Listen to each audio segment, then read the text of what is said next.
Época de compartir, el reunirse con la familia y disfrutar de esos bellos momentos. ¿Quién diría que puede pasar algo más?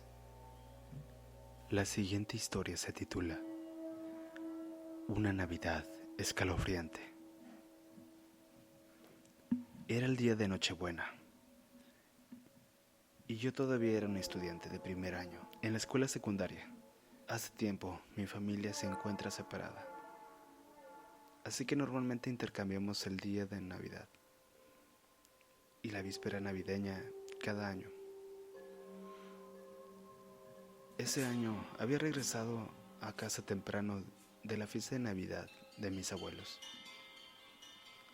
Mientras todos los demás estaban en casa de mis tíos celebrando en otra fiesta. Cuando me dejaron, mis primos se ofrecieron a quedarse conmigo durante algunas horas, pero lo rechacé. Pensé que podía ver algunos de mis nuevos DVDs y pasar un momento a solas en la casa, lo cual era una rareza. En ese momento me percaté de que había un coche desconocido estacionado en la calle, aunque no le di mucha importancia, considerando que era la víspera de Navidad. Probablemente se trataba de un pariente de los vecinos o algo así. Después de entrar, cerré la puerta con llave, me preparé un bocadillo y me dispuse a relajarme. Solo habían pasado 15 minutos cuando llamaron a la puerta. Levanté y fui a ver. Me di cuenta que había un hombre parado en el pórtico, de cabello oscuro, anteojos, un ligero sobrepeso y ropa informal. No parecía ser una amenaza, pero algo en él me dio mala espina al instante. Sonrió de una forma desagradable y me saludó. Me preguntaba sobre el auto que está afuera. ¿Lo tiene en venta? No lo creo, respondí. ¿Hay alguien aquí con quien pueda hablar sobre el auto? Insistió mirándome fijamente. No, puedes volver en otro momento. En ese momento me di cuenta, pero admitir que estás solo fue el error más estúpido que pude cometer. Cerré la puerta y giré la cerradura tan rápido como me fue posible. Él alcanzó el asa inmediatamente y comenzó a golpear la puerta, demandando entrar. Escuché una serie de maldiciones y luego de pronto cesaron los golpes. Aterrorizado, me arrastraba por el suelo hasta el teléfono, esperando que él no pudiera verme a través de una de las ventanas.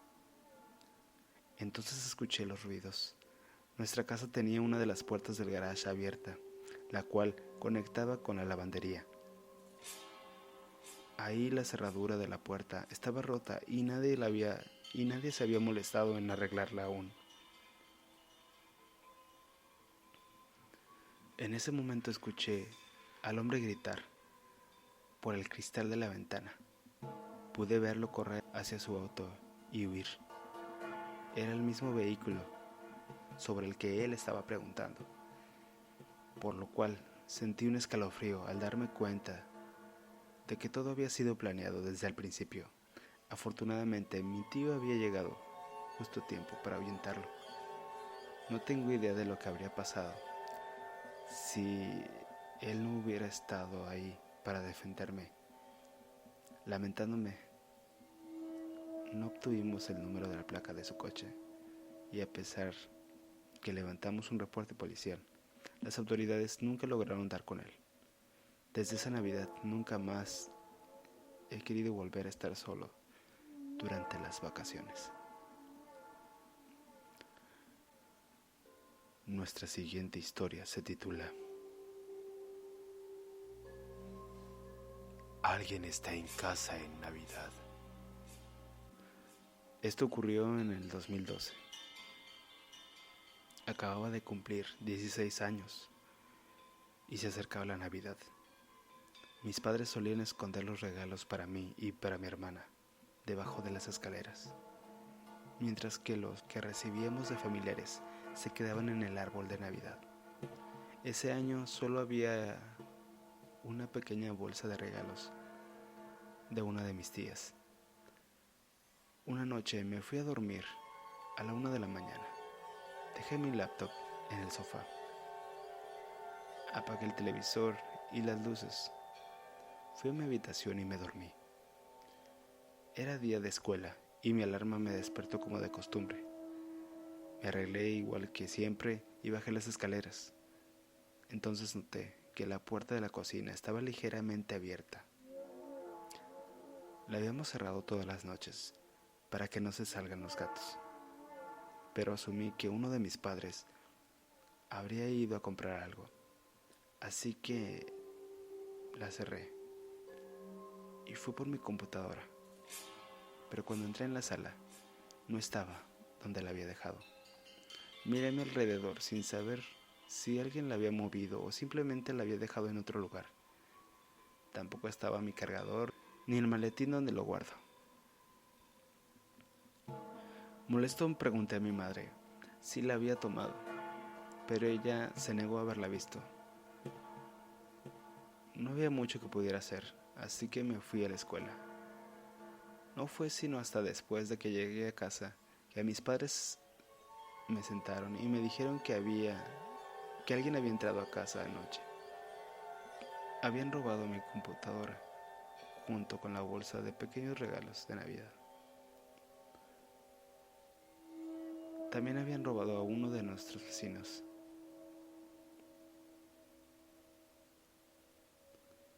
Que vivía un poco más adelante de nuestra calle. Un encapuchado en bicicleta le había pasado al lado. El asunto se volvió más espeluznante al enterarme que la policía había encontrado huellas dactilares en la puerta trasera de la cocina. Estaba cerrada con llave, pero la llave estaba en el agujero. Sí, sé que era muy tonto dejarla ahí, pero la llave estaba en la cerradura. Sí, ya sé que es muy tonto dejarla ahí. Tenemos una puerta pequeña para los gatos, así que concluyeron que el intruso debía de haber metido la mano para abrir la puerta desde ahí adentro. Lo que de verdad me asustó fue que encontraron en el piso un cuchillo, una cuerda y varias bolsas de plástico. Nunca atraparon al ladrón. Como mi laptop estaba asegurada, conseguí una nueva.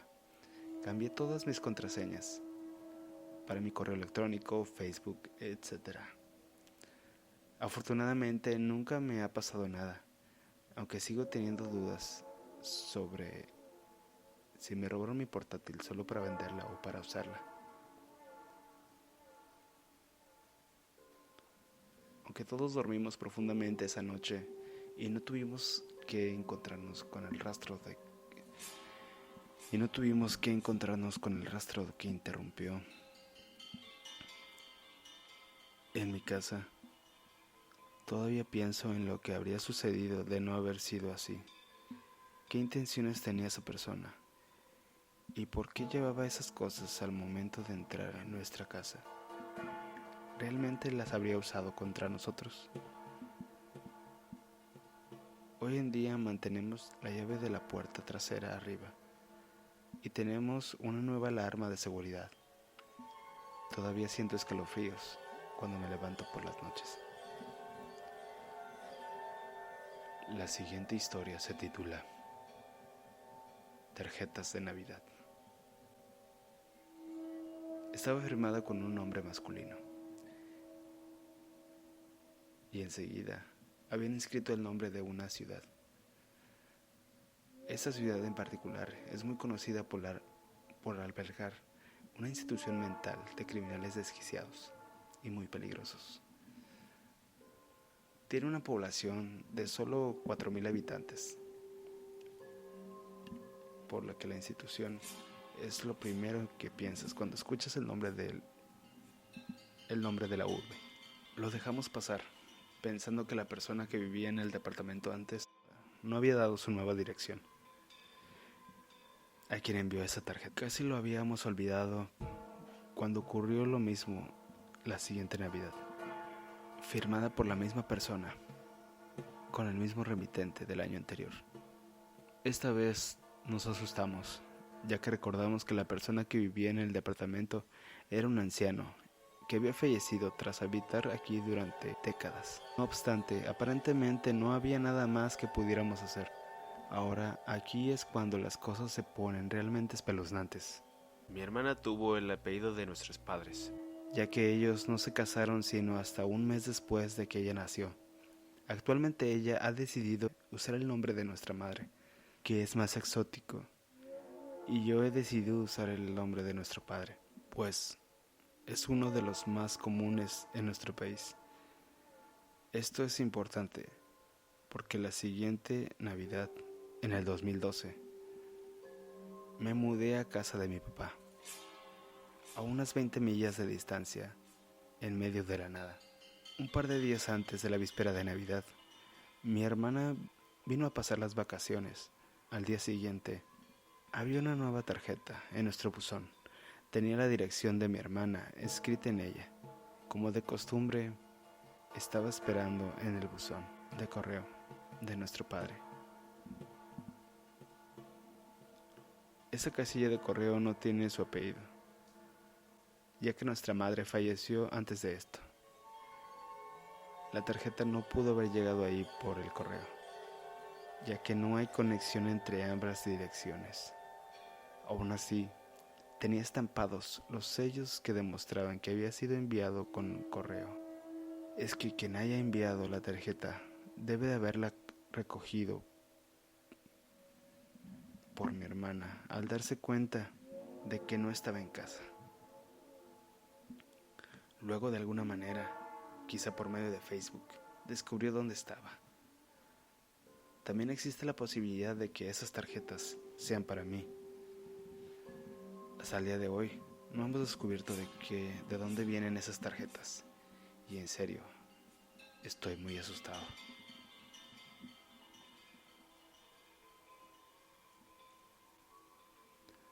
Nuestra siguiente historia se titula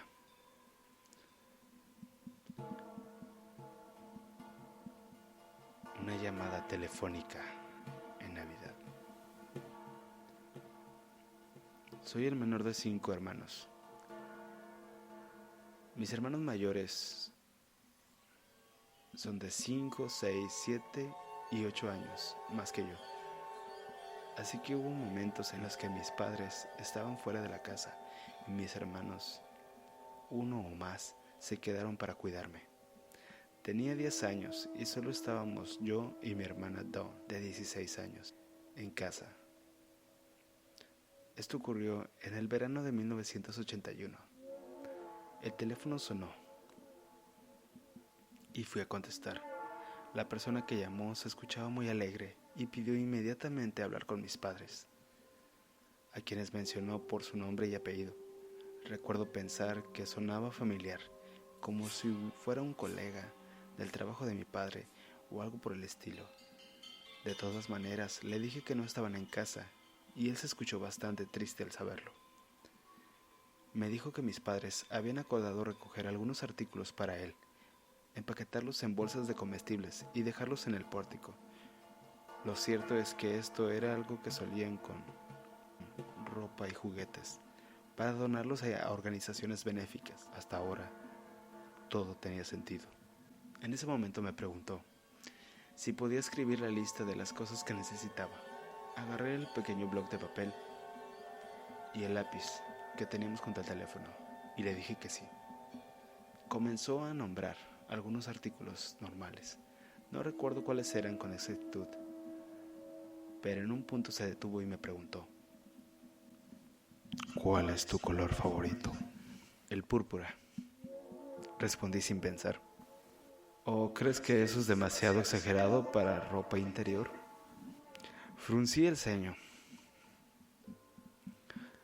pensando que era muy extraño que preguntara algo así.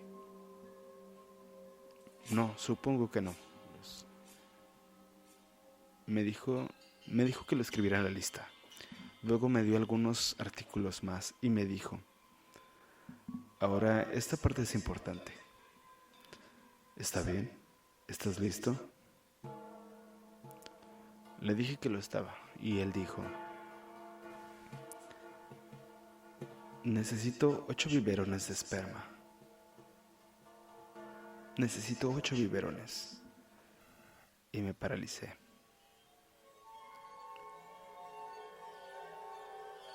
Algo que no estaba bien con ella, con aquella palabra. No sabía exactamente qué era, pero sabía que no era algo que alguien debiera pedirle a un niño. Esperé un minuto. Dije antes de ir a contarle a mi hermana lo que estaba pasando. Ella literalmente saltó de la cama gritando y corrió hacia el teléfono, lo tomó y gritó: ¿Hola? ¿Hola? Una y otra vez, pero bien colgado. Cuando mis padres llegaron a casa, les conté lo sucedido. Les mostré la lista. Estaban muy asustados antes del identificador de llamadas y otras herramientas similares. Así que no había nada que hacer. En Navidad, mamá y yo decorábamos el árbol y sonó el teléfono. Estaba de pie junto a él. Así que me di la vuelta y lo tomé. Era el mismo hombre. ¡Feliz Navidad!, exclamó antes de echarse a reír como un maldito maníaco.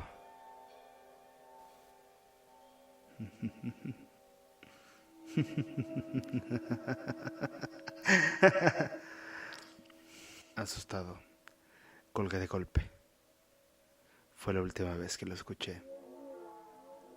Hasta el día de hoy no tengo idea de quién era, de dónde sacó nuestro número, cómo conocí el nombre de mis padres y qué pretendía al aterrorizarme de esa manera.